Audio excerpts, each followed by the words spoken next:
Good day, ma'am. I'm second class Jeric G. Station from BSME 3 Charlie. So now I discuss the module 2. The title is it's all about ISM code, SMS and safety measure to be taken. So the ISM code or the International Safety Management Code aims to provide the international standards for the safety management and operations of ships, as well as for population preventions. It's a crucial part of the maritime safety and environmental protections. In the ISM, it's talk about the safety of every crew and and preventions populations of our ships. The safety management system or the SMS is a vital component of the ISM code. It outlines all the essential policies, practice, and procedures that need to be adhered to ensure the safety functioning of ship at sea. All commercial vessels are required to establish the ship management procedure part of their SMS. The implementations of the SMS according to the ISM code involve the several practical elements, which include the ship's master responsibility and the documentations needed. The system is also subject to verifications to ensure its effectiveness in promoting system and preventing populations. So the ISM and the SMS, it's talk about the safety and preventions of populations of the ships.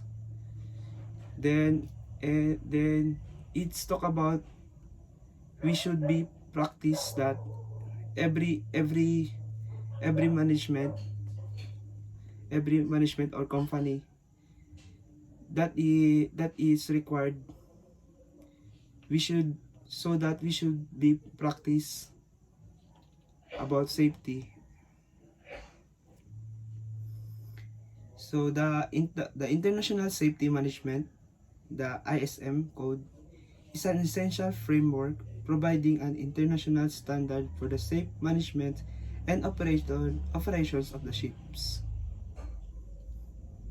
as well as populations preventions. It has been very effective in promoting the safety culture on board merchant ships. So it's so very important that we should we should have a knowledge about safety. The ISM code component is the safety management system. The SMS outlines all necessary policies, the procedures that need to be followed to ensure the safe functioning of ships at sea. It is a systematic process that includes detailed instructions and checklists for shipboard operations, includes emergency procedures and safety and environmental protection policies. So it's very systematic process. So every ships there's every you on board of ships there's a instructions, checklist, shipboard operations, including the emergency procedures. So you should be study that, because if we on board, we can apply that to avoid the injuries or accident. The implementations of the ISM code and SMS required to active environment of both source and ship's personnel. It begins with the clear definitions of authority, responsibility, and the lines of communication between the company personnels. This is followed by documented procedures to ensure safe operations on board ships and robust systems to respond to emergencies. So in the ships, we should we should need to get a good communications of each one another, and in the company we should you should be always to we should always to update in our company if there's a damage of our ships, so that we so that earlier we should be fix it to avoid the abandoned ships.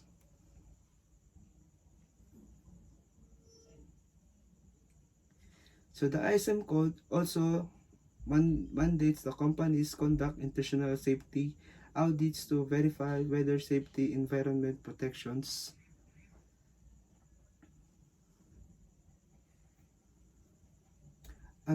arrangements meet the required standards.